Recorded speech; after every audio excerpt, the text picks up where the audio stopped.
대한민국 만세! 만세! Hey, welcome to the Halfie Project podcast.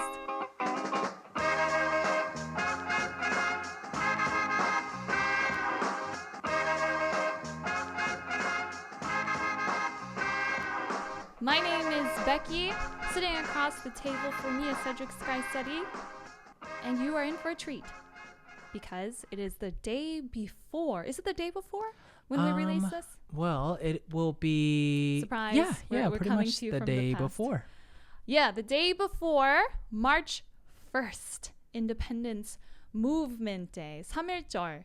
One of the most important dates in modern Korean history. Very big day. Yeah, and so you've probably, if you've looked into Korean history at any point, or if you go by the Korean calendar, you celebrate the Korean holidays, this is obviously a very significant one. And we're going to talk a little bit about it. How did it happen? What did it mean? The waves that have extended from it throughout history and time to reach us still today. We're going to discuss 3.1절. 3-1. Oh, ha ha ha. What? I'm being literally it's 3-1. I know, but I was thinking you were going to do a countdown like 3, 2. Oh, no. 1. I was being as literal as you can get. For those of you guys that don't know, it stands for March 1st, which literally translated it's 3-1, I guess. Holiday. Yeah, 3-1 day. Mm-hmm. 3.1절. The reason being is because it happened, though the exact date might not be agreed upon across the board, but in general, March 1st, 1919. So the 100-year anniversary was only 2 years ago. Yeah, and I remember it because it was such a huge deal with especially like the media outlets, and I just remember just a lot of special reporting. Not reporting, but just, I guess, programs talking about it, of course. The centennial, I guess, anniversary. Wow. Yeah. 100 years, and still on today, we're talking about it now. You know what's funny? I guess during the time that this went on, we were, I guess, on the other side of the world. They were dealing with the big flu pandemic. So Oh my gosh. I thought I'd mention that. Wow. Considering what we're going through now. So wow. yeah, so it must. That's true. Yeah, so a lot was going on during this time. What? A heck of a whole lot. That is actually really true. Well, good historian you are. This guy said he's the historian. Yeah. Well, actually, we would like to put out a little disclaimer here. We are not historians. We thought this would be important for people to know, given that we do delve into historical things and we talk about maybe some controversial events or people or circumstances that have happened in Korean history or Asian history or just history dealing with mixed people throughout the world. And we just want to let you know we're just like you guys. We don't come out here claiming PhDs or expertise, but we just wanted to learn and study. So that's who we are. So if we get something wrong in this, or you're more of a historian, especially when it comes to Korean history, we welcome, maybe not welcome, but we would be glad to hear if we got things wrong. And you can correct us, of course. Yeah, absolutely. Yeah. The point of all of this is for us to learn together. And I think if anyone is a student of history, they would gladly admit that they're constantly learning as well. So we're no different, except this isn't our profession, but we are doing our best. Yeah. And we love learning it as well. So we're happy you guys are with us today. So at the beginning of the podcast, we had said 대한민국 만세, 만세, which is kind of like Great Korea, right? Great Korean people, hooray. I guess so, yeah. Yeah. I've always known manse to be like a celebratory type of, like, I've always associated it with like lifting up your hands, manse. Yeah, you put your hands in the air, manse. That is an important key phrase that was used widely during the demonstrations that happened on March 1st, 1919. That was just a little teaser. let's go back in time then. When do you want to go back to? You want to go back to the actual day that it happened? Well, we know the day that it happened, but I guess maybe we can start talking about what led up to it, sort of the climate of the time, so that we could probably set it up in the minds of everyone who's listening. Great. Yeah, so let's see. During this time, we're really just coming off of World War One, right, which was around 1914 through 1918, I believe. So a 4-year world war that was very, obviously devastating for many, but it was just a time of where different countries and different ideological differences really prevailed, and so that was happening, I guess, primarily in the West, of course. But in Korea, another thing was happening. Korea at this point in time was almost 10 years into colonial rule from Japan. Yes. And it's safe to say that Korea did not have a wonderful time with that. It was essentially seized, so Korea was really, as a country, they were suppressed. The culture was suppressed. Yeah. They weren't even allowed to really openly celebrate Korea's history up until that point. They couldn't, the flags were banned. So this sort of oppression existed, and we're about 10 years in, because in 1910, that's when Korea was annexed. Forcibly annexed. Forcibly annexed, yeah. To Imperial Japan. And we do want to mention a difference between modern-day Japan and Imperial Japan. Yes. So Korea was forcibly annexed in 1910 to Imperial Japan, and this began severe suppression of the Korean people, Korean culture, Korean language, Korean writing, under a brutal military colonial regime. And then World War I was happening, and an international geopolitical climate, it was beginning to shift more in the Western world. And Korea at this point, partly due to the colonization, was starting to get inklings of what was happening in the Western world and the new ideologies that were coming in, either through Chinese writings or students who were studying in Japan. Right. Yeah. So what was the major, I guess, the inspiration for Korea's Declaration of Independence? Well, that would be from then Presidents Woodrow Wilson's. Yeah. What do you call it? The 14 points of something? The 14 points. Yeah, I think it's just 14 points. It was stated at the Paris Peace Conference. That was stated in 1918. Oh, yes. At the Peace Conference, yeah. Good one. Yeah, and there were statements, basically negotiations to end World War I, statements that the U.S. and I guess the Allies, they were also the Allies at that time, were saying, these are the principles of peace we have to abide by to keep peace in our world, because World War I really just upshifted everything. But one of the significant principles that was greatly emphasized and hugely inspired the Korean people was the principle of national self-determination. Right. Yeah, and just one of the notes from, I guess, the 14 points is the national self-determination should allow people of the same nationality to govern themselves, and one nationality should not have the power to govern another. Ooh. Yeah, so that was really the point that hit home, especially with some of the people in Korea, or I should say even the Korean, those that were living abroad as well. Yeah. Which is sort of where the spark started.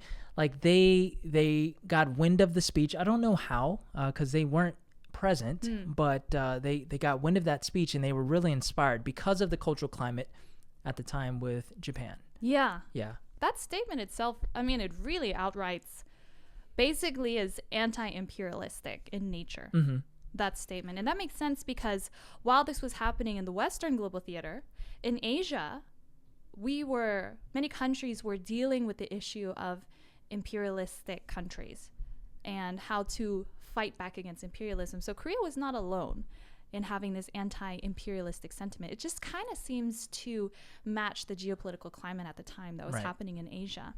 But let's get to, I guess, the big shebang, right? Sure. What led up to this? Yeah. So in 1918, when they had the peace conference in Paris, the Versailles Peace Conference, different world leaders were there. And from what I was able to dig up, at the time, there were a handful of exiles who... From Korea, who were living in China at the time. And there were different associations that were starting to form, many in which were religious-based associations that were really just aware of what was going on in Korea, of course, and they wanted some sort of a change, right?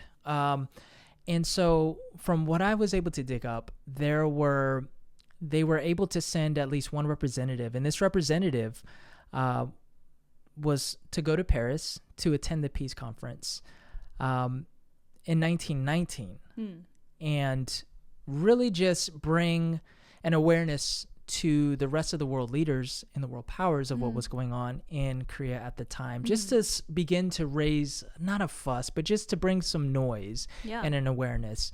And at the same time, there were a couple of other men who were going to different places and really starting to spread word like, hey, this is going on, and we want to like create some sort of a movement, which would become the March 1st movement. So this was already in the works, and I think this is where, because the March 1st movement wasn't a movement that was just solely based in Korea and didn't get any national exposure, the point was to also bring awareness to what was going on to the world powers. I think they were, the world powers who were in charge at the time, mostly the Western powers. Yeah. So they were really trying to capture the attention of the Americans and the Brits, people who were considerable world power, of course, and try to get them to help Korea.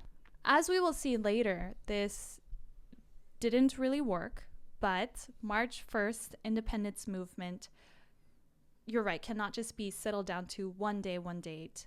And this started everything and ended everything. Right. In reality, stuff was kind of cooking in the background. We had Korean intellectuals and leaders. They were secretly collaborating inside Korea and abroad, supported by religious leaders and lots of different religions, and trying to decide, okay, when are we going to make a move? And so they were talking about all this. And personally, I think something that sort of sped it along was when Emperor Gojong passed. The last reigning emperor, and he passed in 1919. Right.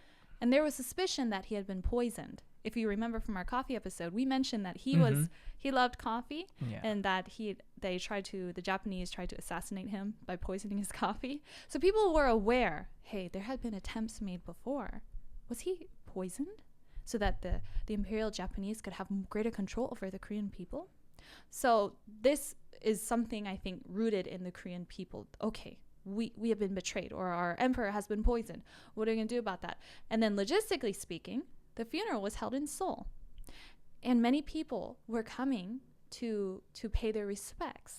And Imperial Japan allowed people to travel freely to come into the city to pay their respects at the funeral. And I think this might have been something that pushed the activists forward into finally making an open statement, because everybody was here. There was an unsuspecting crowd where they could come out and make a statement, which was their Declaration of Independence. Right. Yeah. Yeah, absolutely. And I believe the funeral was to take place on March 3rd. Yeah, right. I had that too. Year. Yeah, and so I think with all of the planning and just with the death of the emperor at the time, and just knowing that the country would be able to gather in one place, or a lot of people at least, this was the prime time to be able to make that statement publicly with as much support from the people as possible. And one thing that really helped with just spreading the word is, of course, the use of the printing press at the time. Yeah.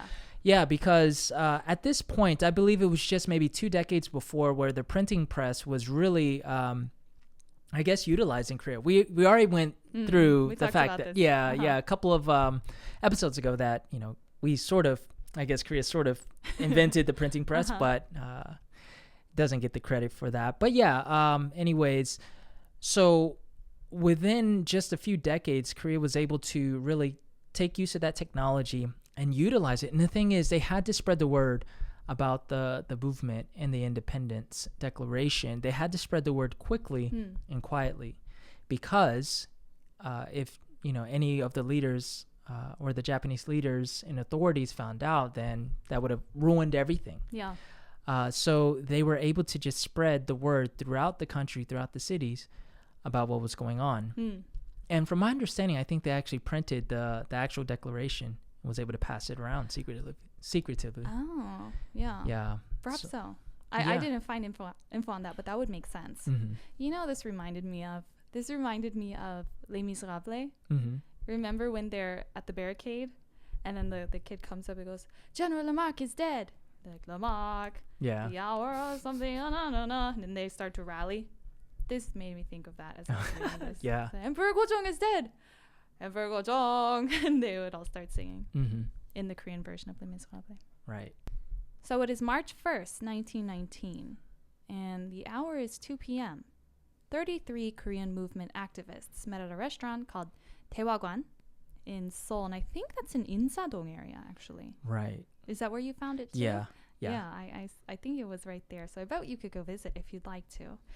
And here is where they first read the Declaration of Independence amongst themselves, and this was written by Choi Nam-san, and he was a historian, a Korean historian. So he wrote the Declaration of Independence that was then read publicly by a student named Chung Jae-yong, and this was to all the people who were gathered there in Seoul. They also signed the document, so they put their names on that document, which is extremely brave to do, and they mailed it to the Governor General at the time and called the police, told them that the movement has begun, and they were arrested publicly. But their actions of bravery were not in vain, because though it had been started out as a peaceful gathering, the Korean people heard it and their hearts were set on fire because of these brave words and putting to words the feeling that they had been having for so long to fight against this oppression and desire for liberty. And so people started to gather, and the numbers are not exact. I think it would be very hard to have exact numbers. And I think you said it was the Japanese who were keeping track of the numbers, right? Right. Yeah, I mean, because you have, I guess the name March 1st movement could be a little misleading in that it was a movement that technically, I guess, officially kicked off on March 1st, but it actually happened for a few months. Right. And during that span of time, it is... You'll hear in Korea most of the time they'll say about 2 million people participated in it. Korean people, right? But among, I guess, a lot of scholars, there's no actual way to determine that, because their actual sources, which is from whatever documents they're able to still access from the Japanese, wasn't even clear. There isn't a clear consensus. So it could be as little as 500,000 total that participated, upwards of, I've heard even some Korean, I guess, historians say over 2 million people. But that doesn't take into account maybe some people that have demonstrated or participated more than once. Right. So, but for the sake of, I guess, consistency, we could say at least, I don't know, 1 to 2 million participated. Either way, it's a lot of people. Yeah, I agree. Yeah, a lot of people were participating in this, and it started catching momentum. And they said over a series of, I saw 2 months, could have been more, there were up to 1,500 demonstrations happening all over, and 1 to 2 million Koreans participating. And though the people were participating peacefully, as you can imagine, the Japanese, Imperial Japanese government were not happy with this, and they tried to suppress it, which we see commonly happens throughout history. Every time you have somebody who is ruling with brutal strength and force. So it turned to violence, basically. Imperialistic Japan called in their military, and there were massacres of the Korean people. And as punishment, many of the demonstrators were executed publicly. Right. But this did nothing to prevent people from demonstrating. And so there was a lot of death that happened. There was a lot of injury. Places were burned down, including churches and schools, private homes. Thousands were arrested and kept in that prison, the Seodaemun prison, right? I think that's what it was called. The Seodaemun prison, which is still open to tourists today, and I've been there. You haven't been there, have you? I have not, no. Yeah, it's a very stark place, and it's small. It's surprisingly small, but this is where many activists had been held or were tortured or were killed by the imperialistic Japanese occupiers. Mm-hmm. Right. One thing that really comes to mind, though, when I think about just what all the demonstrators, especially those that were either punished, arrested, or even killed, one thing that really comes to mind is the bravery of the people who decided to be vocal about it and to demonstrate, the conviction in their hearts to really not, knowing that they are putting their lives in danger to be able to speak out on behalf of their own people and their country for freedom, not even for retaliation to Japan. You know what I mean? Point. It's just for, look, let us have our freedoms, let us govern ourselves, essentially. And so what makes this event so significant is, one, the protests or the demonstrations, I would say 98, 99% of it was peaceful on the part of the Koreans. They just wanted to make a statement and do it peacefully. Yeah. And so I just think that's why it's so significant and that's why it's so celebrated, is because if you put yourself in those shoes at the time, it takes a lot of bravery, because I mean a lot of them were made public spectacles, you know what I mean? Like they were slashed, they were killed, and so it wasn't just a peaceful march that you could just march down the street and just, okay, I'm gonna go to bed at night, I've said what I had to say. No, there was a lot of consequences. That's right. That they had to face.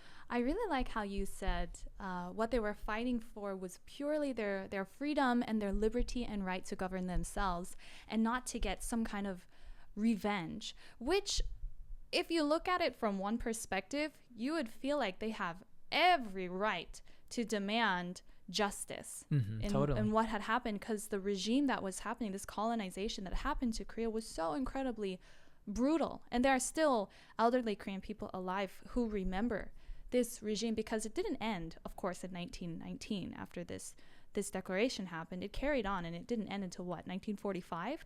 So my grandmother still remembers things. I'm sure your grandmother still remembered things.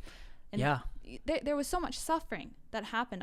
I feel like part of you has this desire for justice. Something should have been done. The Korean people didn't deserve that.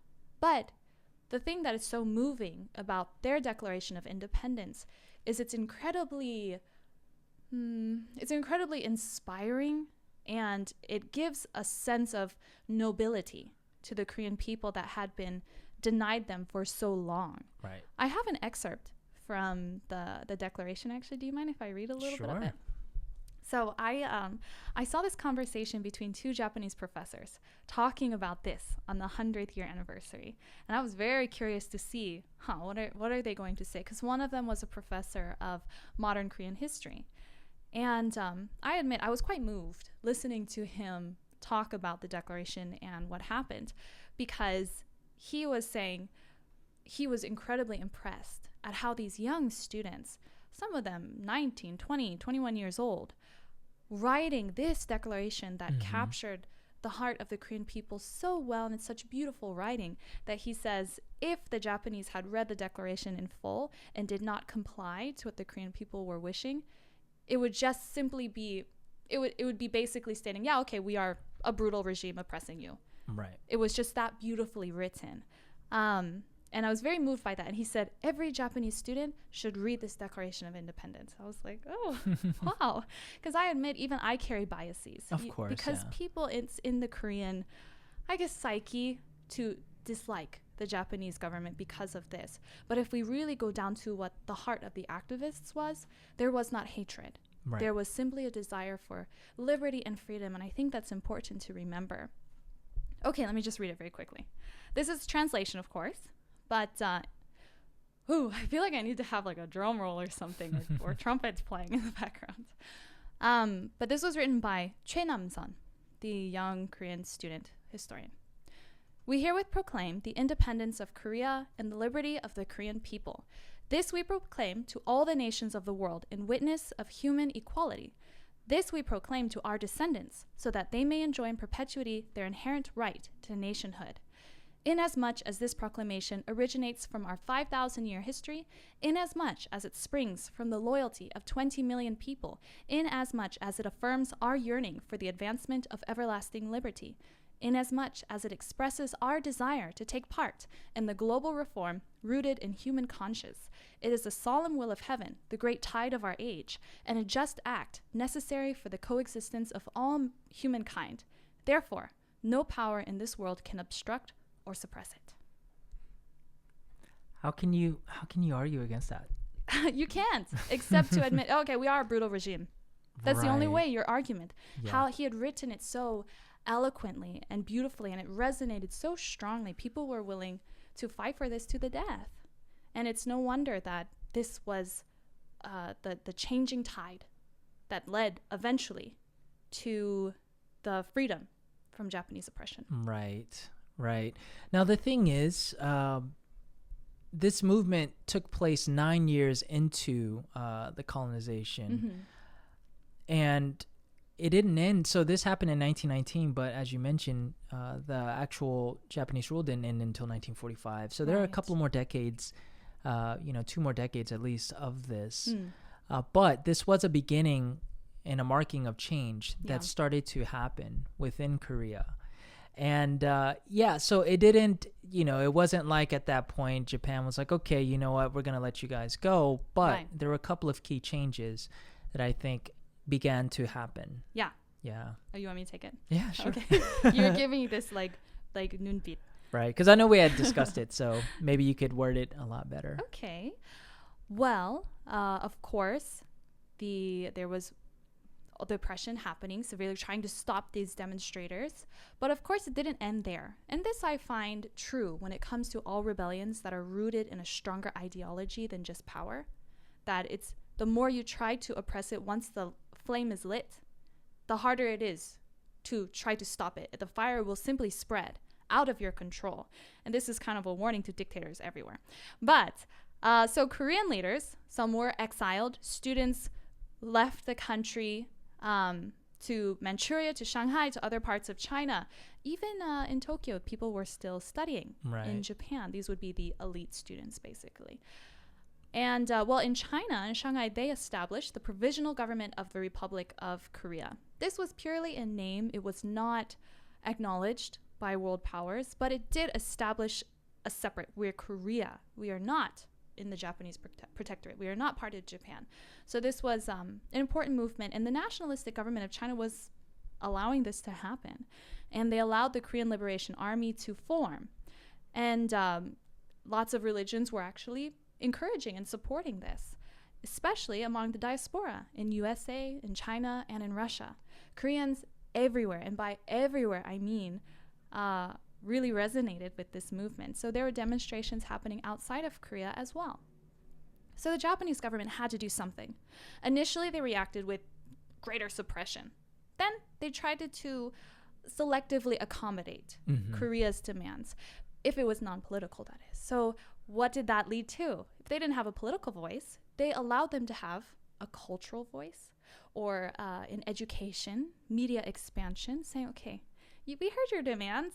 You can do what you want in this sector. But this was, I would say, part of the downfall of Japan's colonialism in Korea. Because then South Korea, there was a split. We have some who wanted to establish the Korean Communist Party. Those who said, no, we're going to fight till the end. And then we had those who said, we're okay with that. And let's prepare for our independence in the future by becoming a people of culture and education. And I think this is why today in Korea, people hold such a strong sense of cultural pride. We don't want to lose the Korean culture. We have Korean culture. This is part of us, our history, because this is a defining moment where Korea was able to say, okay, then through our culture, we are not Japanese.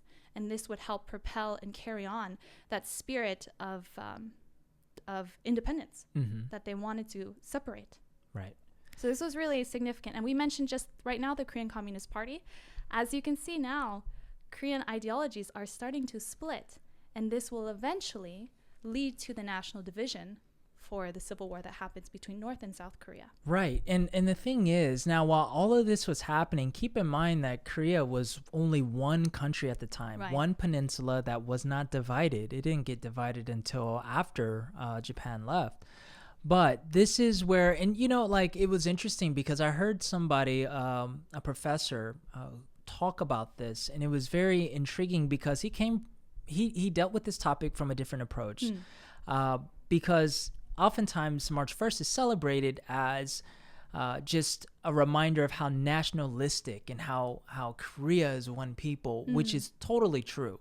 So what I'm about to say, or rather what he said and brought up, doesn't negate that. But there's another side that isn't necessarily, I guess, really focused on or taught, is that after the March 1st movement, as you began to allude to, there was a splitting, or the beginnings of the splits of ideological differences, because on one hand, there were groups of people that wanted to focus a little bit more on the communist, I guess, ideology, whereas there were others that were more focused on being like socialist and we are one people. So from, I guess, in one way, on both sides, you could see the underpinnings of nationalism, but a different way to do nationalism. You know what I mean? Different directions. Right. And so come to find that in 1924, socialism began to really, I guess,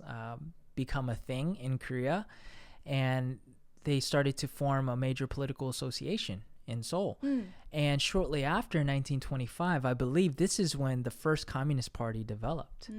So in the mid-20s, just a couple of years after the movement, is when you start to see, I guess, an official split and these ideological differences. And what's interesting is March 1st was not a national holiday until decades later, but it was still celebrated and commemorated, I believe, every year after it happened. But what you start to find is instead of the whole nation really celebrating together in the mid-20s with the formation of these two different parties or associations, there was actually even one year, and I'm trying to, I didn't write down the year, but it was in the 20s where they wanted to celebrate together March 1st, but because of the ideological differences, they ended up having separate celebrations on the same day, of course. Even that early? I knew later on North Korea kind of rewrote the movement to fit their historical aspect. Right. No, even early on. And I believe the following year, and I'm sorry that I don't have the actual year, but the following year, they actually, again, had separate celebrations, but a riot actually broke out. So, yeah, so you could start to see the tension even between the ideologies of the different political parties forming in Korea.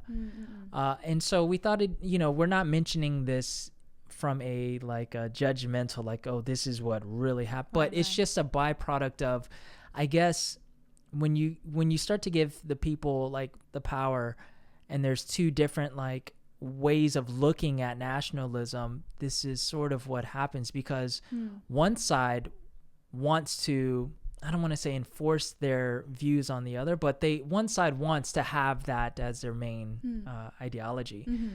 And so when both sides really feel strongly about it, you have this tension. So so this was an interesting find. Again, for if you're aware of what I'm talking about, please do write in. But yeah, it was a thing. So you start to see this split that would eventually lead to North and South Korea. It's so fascinating. Yeah, I mean, there's so much more. That was the most simplest way of putting it that I know how to put it. But I mean, there's so much more that comes into play in splitting the countries. But so it's what was supposed to be one movement with people that were unified turned into I guess a split, or the beginnings of a split. Wow, it's a very tragic perspective if that's the case, because it feels like when we think about March 1st here in South Korea, it's kind of, you have taegukgi, the flags everywhere, this incredible pride in being a Korean people, And masked underneath that could be the fragmentation of the Korean peninsula over time. That's very, very interesting. Yeah. Yeah. So actually that will lead into an individual I want to talk about, I think a little bit later. But how about first I just bring up Choi Nam-sun, just a little bit, who wrote this Declaration of Independence. He's an extremely controversial and polarizing individual today. Because at the time he was a historian, he was a poet. Some people say he was the first to bring modern poetry to Korea. And I even read that he coined the term Hangul itself and was promoting it as the medium of literature. Sure. And he published Korea's first successful modern magazine, which was supposed to bring knowledge about the world to the Korean youth. And so as you can imagine, he's well poised to be a leading member of the Korean independence movement. He was very interested in modernizing Korea, let's say. And he studied Korean history as much as he could. And he also, and this was an interesting fact, apparently read about social Darwinism. And he has a statement somewhere saying, if we are abiding by the rule of survival of the fittest, then Korea is the fittest, and we eventually will rule the whole world, which is like, oh, okay, a little bit scary. But it's interesting because we look at this now and say, wow, what nationalistic behavior. But at that time, that's what fueled this incredible desire for freedom and independence that brings Korea to what it is today. Those strains of nationalism still exist everywhere in Korean culture and society. But I think when we have this historical context or viewpoint, it doesn't make it excusable, right? The things that can come out of nationalism, but it makes it understandable. But Choi Nam-sun, he was really a Korean nationalist. He believed that Korea was the fit. He wanted to preserve Korea's glorious history. He wanted us to take it out of Japanese oppression, or who are trying to obliterate the Korean language or obliterate history and Korean culture. So he was very open in refuting these imperialistic interpretations of Korea. Oh, Korea, you're just the kind of backwater country of Japan. No, he said, Korea, we are a vibrant civilization, and we have thousands of years of culture, which you can see reflected in his writings of the Declaration of Independence. So he was very significant in gathering all of this sentimental sentiments that the Korean people had in this one great document that resonated so strongly. But later on, it's very strange, because later on he actually would support Japanese imperialism. And I honestly could not figure out why he suddenly went from here to here. And this is why he's very controversial today. Right. He's praised for his great work in the democratic revolution, yet it's almost like he completely abandons those ideals that drove him in the beginning. I have no explanation. Yeah, that's interesting to hear. It's like, I guess with that in mind, we're grateful that he was able to word, I guess, the Declaration of Independence in the way that he did to rally the people, to inspire the people. And so I think that, of course, will always overshadow the negative sides, but ultimately, I don't know. It seems like, and this is just my opinion here, it seems like sometimes it takes those strong personalities to be able to create change, to be able to be, I don't know, to articulate or to stand up and fight. So, yeah. Yeah, I really agree with that. So it's very fascinating the way Korea chooses, or let's say history in general, chooses to remember certain individuals. Because I mentioned this in the Catholic episode, but and maybe it slipped under the radar because it was very brief, but there was one activist named An Jung-gun, and he assassinated the first resident general of Korea, Prince Ito Hirobumi, at the Harbin Railway Station. At the time, it was hugely celebrated by some people and hugely demonized by other people. Yet around this time, when the first movement, this independence, these feelings of we want to fight for independence, people were referring to that incident, saying we want another incident like this, we want other incidents like that. And I think when it comes to dramatic change like this, it does, not that we know or we're experts, but it feels as though those kind of individuals are needed somebody who's willing to make that dramatic step to set it on fire. It feels, well, crazy at the time, but when you look in retrospect, it was like they were those sparks of light that finally set the flame on fire. Right. I mean, I don't think that anyone would have wanted it to get to that point. No. But it's almost like you feel like, all right, we've been speaking out and, you know, making our stance known, and no one's really listening, or the change isn't coming. And so sometimes it takes going that one extra step further to bring awareness to that situation, or to make people actually listen. Yeah. So not to say that it's right, because, you know, we can dabble into the philosophical or moral or ethical issues there. But the point is, it happened, and it brought a certain result in reaction from the people. Yeah. Wow. This is why history and context are so important. Yeah. And it's understanding. Yeah. And so I remember just growing up, I never liked history, but I think the older that I get, I become more of a student of history, because you're able to learn so much just by taking a macro level approach and looking at the events of history and seeing how things unfolded. And you can really just make sense of how things are today. And to take it a step further, it helps you to empathize with why people are the way they are. In this case, why is Korea the way they are? Why is South Korea the way it is? Why is North Korea the way it is?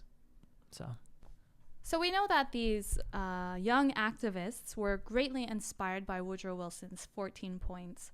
When I think of Woodrow Wilson, I don't remember what he looks like, but I kind of think of a skinny man who kind of looks like a beaver. He just looks like a kind old white man. Does he? Yeah. So he doesn't look like a beaver. Oh. He looks quite like a normal old white man. Well, if he was in Looney Tunes, he would be depicted as a beaver. I can just feel it. Yeah. With a top hat and a bow tie. Like, Yeah. I mean, you could just Google his picture right now. I'm Woodrow Wilson. That would be his voice. Yeah. I can just see it so strongly in front of me. Well, let's Google it. Let's see if your theory is true. I don't want to destroy the imagery. It's too good. So Woodrow Wilson. Yeah. It was clear he inspired these young activists. What did he do? I found a statement that was given from the White House to the ambassador to Japan. They released this after the independence movement. This was in April 1919. And they basically said, the consulate in Seoul should be very careful not to encourage any belief that the U.S. will assist the Korean nationalists in carrying out their plans. And they shouldn't do anything which might cause Japanese authorities to suspect the American government sympathizes with the Korean nationalist movement, which is hugely disappointing, I think. The U.S., I mean, World War I had just ended. And I believe the U.S. was holding a very tentative grip on hopes of world peace. And Japan, imperialistic Japan, was still a major world player. And I imagine the U.S.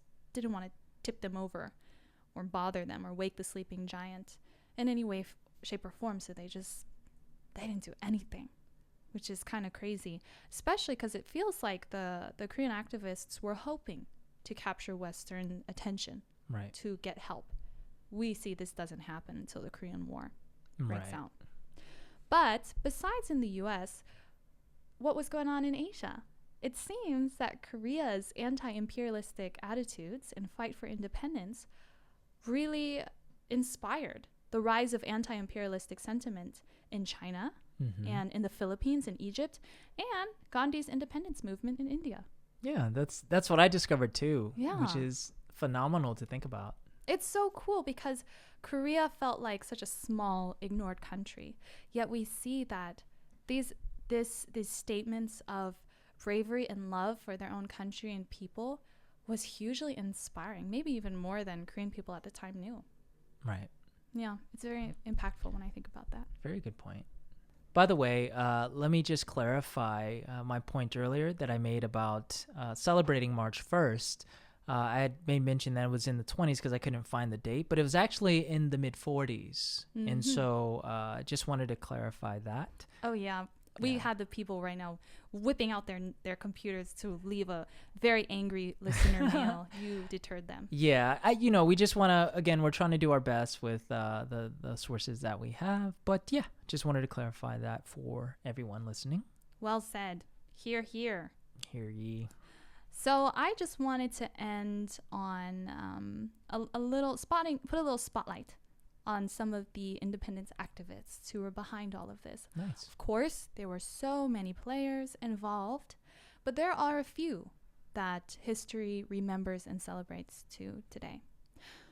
I guess there was a man named Sojepil.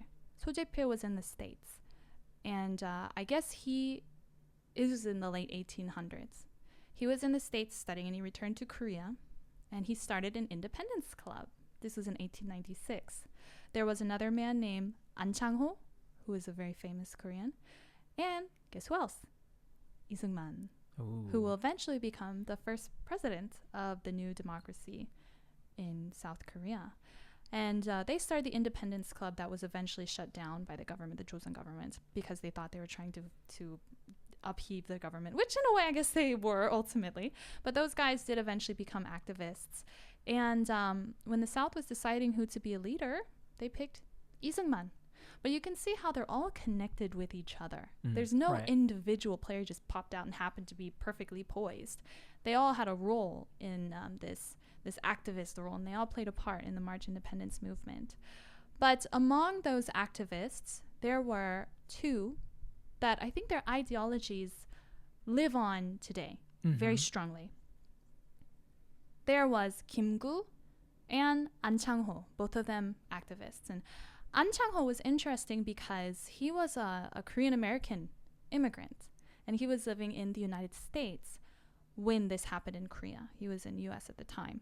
He is also referred to by his pen name Do-san, so you might have heard Do-san if you haven't heard An Chang-ho. But he returned to Korea after this and became a very active activist. He was a very active activist. He established the Shinminhwae, which was the New Korean Society, and then he returned to Korea from the U.S., and this was an important organization that helped to fight against Japanese occupation. But beyond that, he was considered a very key leader in morality and philosophy for Korea during the 20th century. And he was calling, instead of just a fight against the regime, instead of just, bring out your weapons, whatever you have, and let's kill them all, he was calling for a moral and spiritual renewal of the Korean people through education. He considered that as one of the most important components in their struggle for independence. If we wanted to build a good society, then we as people have to have good character. We as people must change first, because no matter how much we fight or try to set a new organization, if we as individuals are not good people, those organizations will then, again, become brutal or violent or oppressive. And so he was saying, this is what it's about. This is what the independence movement starts. It starts with ourselves. We have to be a people of righteousness. We have to build our character, people of good character. So I feel like, in a way, this separates Korea, and I guess at this point it becomes South Korea, from other countries that have fought against dictatorships or oppressive regimes. Because it feels very, it's not violent, right? It's very, the intent is not revenge. The intent is not to overthrow and establish a new military rule. But what these activists, their intent was to be good people. And I think that's a really beautiful sentiment. Yeah, and so he believed in camaraderie, compassion. He valued that the most. So An Chang-ho, his ideologies are long-lasting, I believe, because those ideologies are the ones that resonate with people more than anything else. The last person I wanted to mention, just because I got a great quote from him, he's very similar to An Chang-ho in what his hopes were for the people. He wrote a biography, and there's a section in it called My Hopes. I'm going to read this, and we'll just end it there. But in it, he says, if God were to ask me what my hope was, I would answer, independence for the Korean people. Then if God were to ask me my next hope, I would say, independence of my people. If God were to ask me my third hope, I would say, independence of the Korean people. I do not wish for our country to be a strong, militaristic country. The hope is to be a highly cultured nation, that the children to the elderly could live with joy and to be able to smile. Isn't that beautiful? That is beautiful. And I think that is something I want to remember when I'm reading about this movement, is that this is the kind of Korea these people fought for. And I really hope that South Korea will be that country. Right. I want to say amen. I know, right? It's one of those moments. Yeah, we'll just sit in that for a second. Well, that's all I have in the March 1st Independence Movement. Yeah, absolutely. I think that March 1st has obviously played a big role into Korea and what it is today, South Korea, namely. And yeah, I think it's to be celebrated, and it's a reminder that independence and freedom should not be taken for granted, but it should also be celebrated. And I think it's just, I don't know, it's a beautiful thing to know that Korea has moved forward and has progressed. It's not a perfect country. There is no perfect country.